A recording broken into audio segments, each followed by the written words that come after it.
Welcome back, friends and colleagues. Today we're playing Survival Kids. What can we learn from Survival Kids? Well, I do actually think this is a hidden gem. One of you guys suggested it to me, one of my patrons, I believe. And then on my last video, one of you guys in the comments said that you'll subscribe because you heard I was going to make Survival Kids video. Played it for about 3 hours, I think. And I got to a point where I fully believed that I would just have to keep doing what I was doing.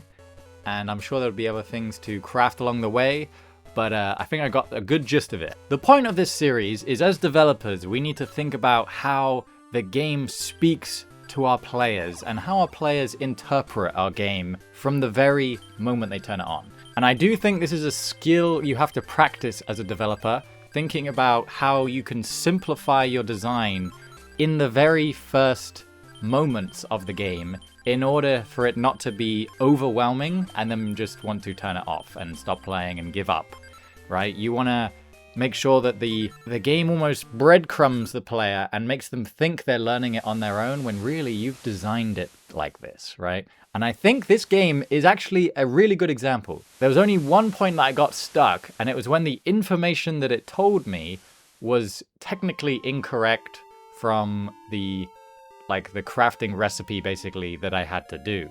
But I'll talk about that a little later. So, what is Survival Kids?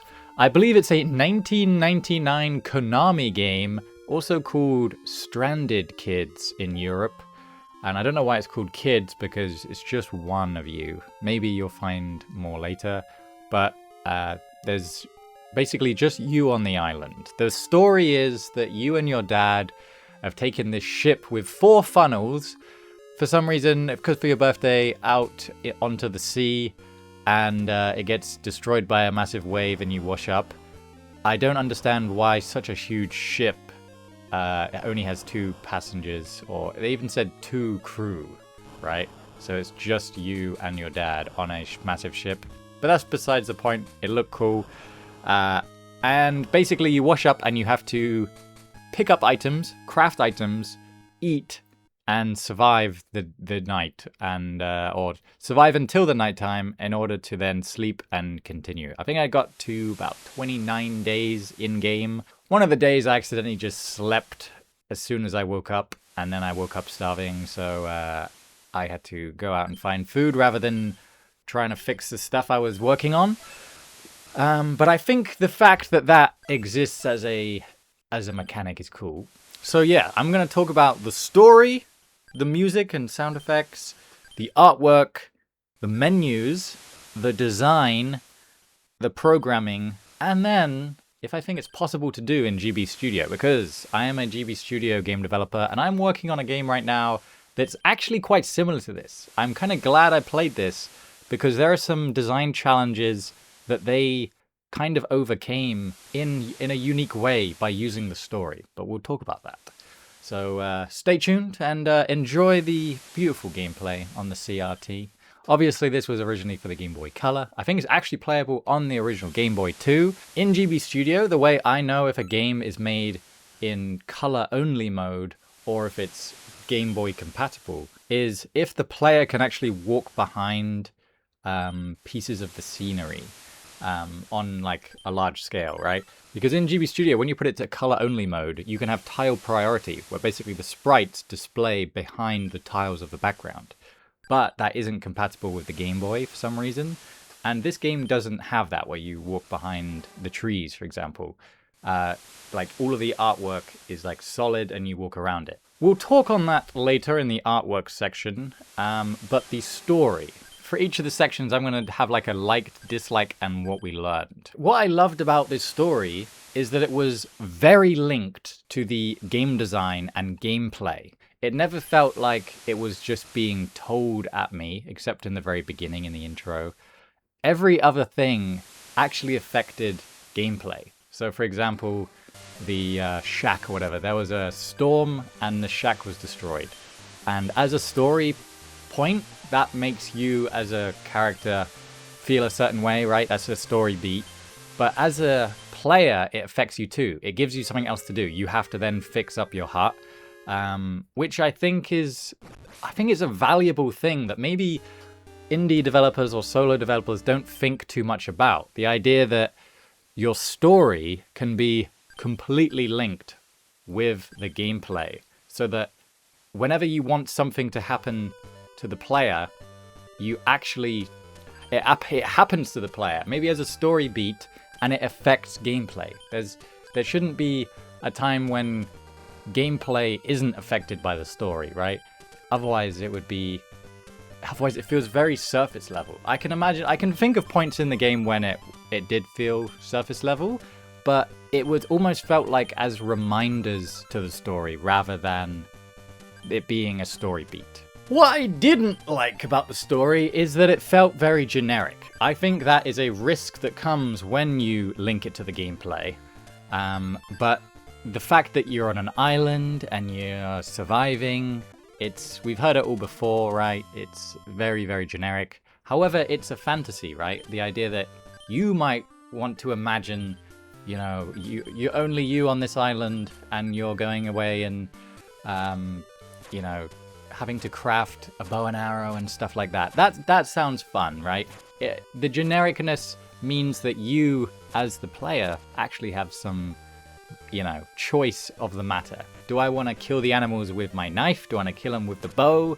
How do I want to approach this thing, right? Because it's not like a certain exact character, it means that you can be that character. So even the bad thing I thought about the story kind of is a good thing. So what can we learn from the story of Survival Kids? I think it's to try to make the story beats affect the gameplay as much as you can. Maybe not as much as you can, but try and link them in meaningful ways so that story beats don't feel forced and that it makes for an interesting experience. I think that would be my takeaway. So I'm now going to move on to music and sound effects. Normally I separate them or talk about them separately. I talk about them as like juice, where sound effects kind of enhance the game. I wasn't really in that headspace today while I was playing it, so I feel as though the sound effects were perfect in a way that they didn't feel like they were missing, and they didn't feel like they were in my face. I probably would say that they wouldn't be as good as they were in Zelda, if you've seen that video, because that was just so good in almost every way. However, the music was very high quality, so I will say that's a plus. However, the downside was that it got repetitive. I felt as though I was hearing the same melodies over and over again. So I would say, as a learning point, don't skimp on your music if you intend for the player to play for multiple hours. Don't skimp on the music, because that might become a frustration point for the player. Moving on to the artwork, I think that it does its job perfectly. If I had to say anything about it, I would say that it looks like the people played The Legend of Zelda and basically copied the idea, or the feeling of the artwork at least. The way that you do the animations of breaking bushes, the fact there's the water when you start on the island is at the bottom of the screen, just like in Zelda when you wake up and you have to get your sword from the beach, right? It all feels familiar. And maybe that's a learning point, is that familiarity can kind of teach the player without having to rewrite everything, right? You don't have to reinvent the wheel because it's familiar. That's a learning point. But that wasn't the learning point I was aiming for here. I think the positive thing about this actually comes from the fact that it is compatible with the original Game Boy. All of the objects and assets are simple, tiled, and recognizable, and they don't necessarily scale perfectly to the player, but they scale perfectly to the play space. And what that means is the player is, 2x2 tiles, and the trees are 2x2 tiles. Visually, they might have rounded edges, like for the trees and stuff, but generally there's nothing that is off of the grid. And what this means is the collision is predictable. And I think that's incredibly important when it comes to game design, is the game feel predictable, right? Imagine if you had a collision, if you had a wall that was halfway in a tile, right? If everything's tile-based and the collision is tile-based, if there's a visually one that's not on a tile, you might think, oh, I can go into it, but then you can't. Like, you can't go up against the wall, for example, because the tile would be split halfway down. And like, those inconsistencies can lead to, like, it feeling low quality, like a low quality game.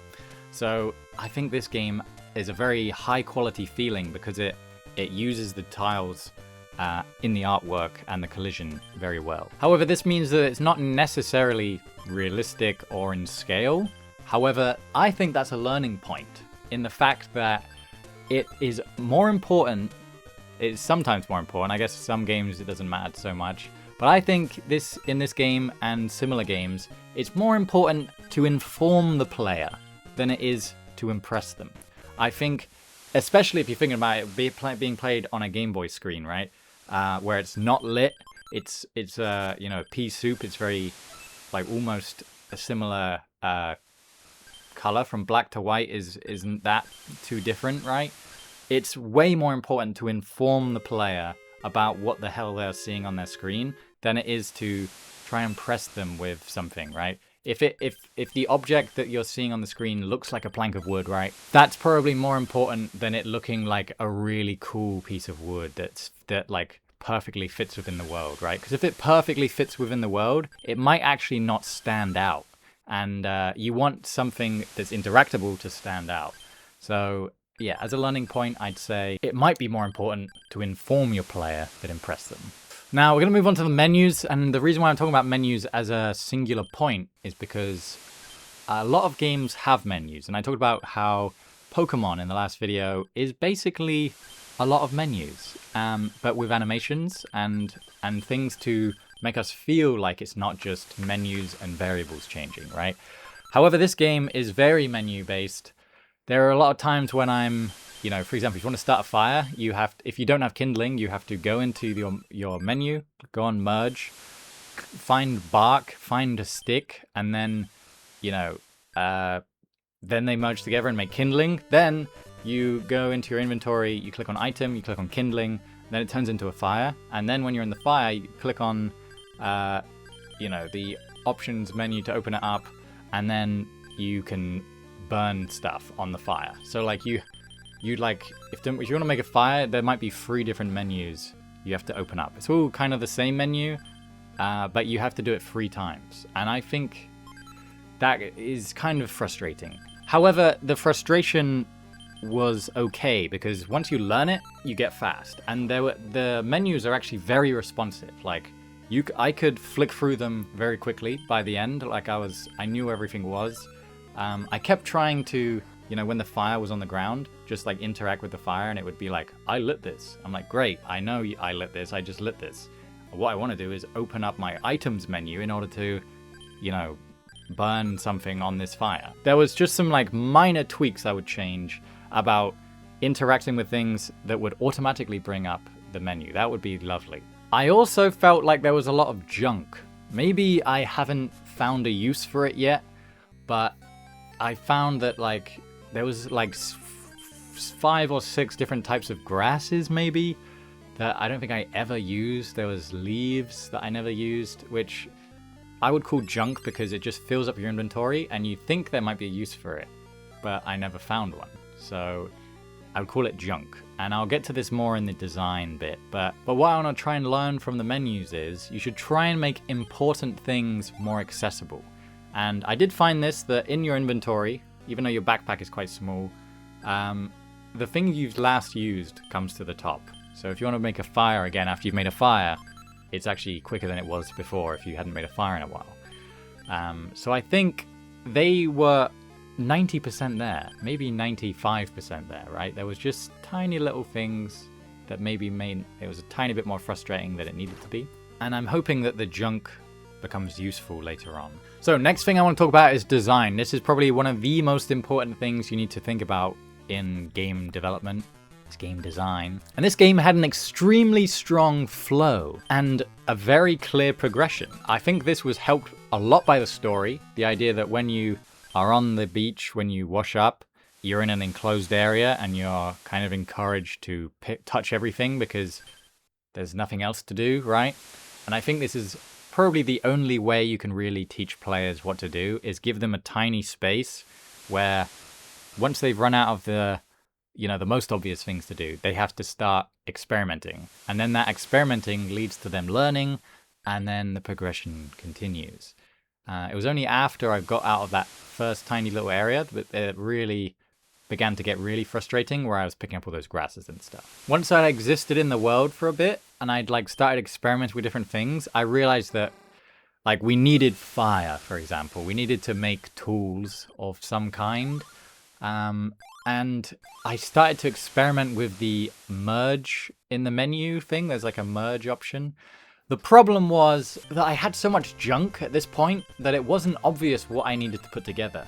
And when I got the character to like talk his mind, he would say that two sticks rubbed together make fire. That's what he's heard, right? That's the basically it's talking to the player. It's talking to me saying, you need to rub two sticks together. So you go in the merge menu and you click stick, and you press merge and accept, and you go, nothing. It doesn't give you, that's not what it gives you.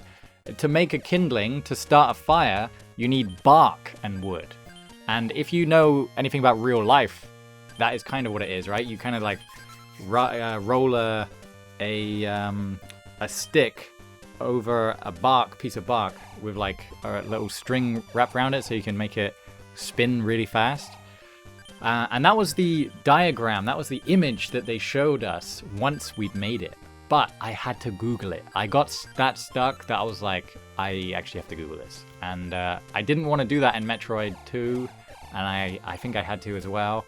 But I think that there was a missing piece that they clearly didn't fix, right? If they said bark and wood, bark and a stick, sorry, then there would be no issue. They would have told me how to do it, and then I'd done it, and then I've learned to use the merge menu, and I wouldn't be frustrated with it in the future.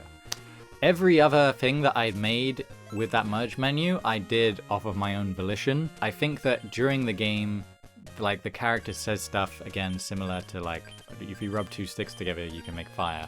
But again, I found that the fact that we had so much junk, it actually got in the way. For example, in almost all of the images that when you make an item, they have like string wrapped around them, and you can find ivy, and you can find like flexible wood or something, right?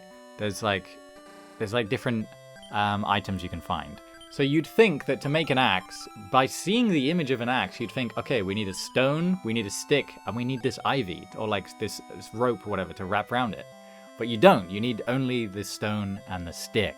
So it led to some scenarios where I was frustrated. I think it would make sense to have multiple solutions to the same thing, right? Like, if I would have fixed that original kindling problem, I'd have made it so two sticks work, a bark and a stick works, a stick and dried leaves work, right? If all of those solutions work, it's not frustrating. It's actually, because it's in the very beginning of the game, it's teaching us something. I think that would have helped. That would have helped so much, actually. So what I've learned from this design-wise is make the first interactions very accessible, very easy to do. Take out the junk, take out all of the other things that the player needs to worry about in that certain scenario so that they can learn that mechanic. So in the beginning, for example, it was like picking up items and using them on different items. That was the initial thing. And then once we go in the other area, it should have been merging. We should have learnt to merge almost as soon before we, get and pick up all those grasses and useless things. It should have been one of the first things we did, so that there wasn't a time when I was just walking around thinking, what the hell's going on? And I just remembered that there was another time I was walking around and I didn't know what was going on. We went into a new area, and then the monkeys stole our backpack, and we had to chase them down, but we only saw where they went once. So then it was like a maze, where if you try and go back, it says, no, I need to find the monkey. But every time you go into the next scene, it's like a scrolling of two scenes. And it feels like you've come back to the beginning. And yeah, it was like a maze, and I think I actually had to Google that too. It was, the solution was north, east, south, west, I think. Which I don't understand why you would have that in your game, where if the player doesn't get it right, they are literally walking around indefinitely. They are literally stuck. I was literally stuck just walking around. I thought it was only going to be 2 because there was only 2 scenes that looked similar. Like it looked like 2 separate scenes. So I was like, okay, maybe I'll have to go up then down. Nope. Okay, up then left. Nope. Up then right. Nope. Up then whatever. And if there are 4 things that I have to do, then it becomes like an almost impossible web. How would I have known that it should have been north, east, south, west? Like, when I say it, it sounds simple, but like, as the player walking around, you just follow the monkey, and then you've gone north, and then why would you go east after that, you know? And then after that, why would you go south? Because it looks like the same scene. It just feels like something's broken. Too much time spent on that point, but yeah, don't make like puzzles in your game that don't make any sense unless you already know the solution, right? Try and put breadcrumbs in or something. I want to now talk about the programming. I thought it was actually just an impressively made game. A thing that I want to point out is that there's actually 8 directional movement, right? And it's not just north, east, south, west, it's also diagonal. And visually, your character has a sprite in that diagonal mode as well. There might only be 6 sprites, like the diagonal ones, rather than 8. But it still makes the game just that little nicer. And I think that like, if you clip an edge, or like, if you are walking diagonal, it like helps you round the object that you hit into, which I think is really good. So I think the programming is top notch. There are a lot of stuff I talked about. Obviously, all relies on programming, but I didn't necessarily feel like it was, you know, out of this world amazing. Maybe there was some things you can't do in GB Studio, like for example, there were times when the lights go out, like when you're in a cave or in the night, and the visuals like shrink down over the player. So it's like a really small area that you can see around the player. The rest of the screen is black. And I think that's a pretty cool programming thing that I don't think you can do in GB Studio out the box. But I think the programming is a bit more subtle in this one. It felt like it all served the design in a player-friendly way, which I think is all we really need. And as my last point, I want to think about if it's possible in GB Studio. And apart from that little light trick I just talked about, I think that you could make this game in GB Studio. Maybe the day-night cycle that it uses might be a bit egregious, but generally, like having the inventory, I have an inventory in my game that I'm working on right now, Cauldron Cottage. It's pretty advanced, so I think that it shows that this would be possible. I think a lot of this game is just like good level design and thinking about where things are placed, and then kind of like feeding the player the story to encourage them to keep moving forward and to give them new challenges that do push them forward. So if you love Survival Kids, I reckon you could make an homage in GB Studio. I reckon we could. So on that note, I'll put my patrons up on screen right now. Thank you so much to you guys. You guys are the absolute best. Remember to like the video if you like the video, subscribe if you haven't already. Let me know what you'll see next. Have you played Survival Kids? What would you like to see me play next? Let me know in the comments below, and I'll see you in the next video. Thank you so much for watching. Bye bye.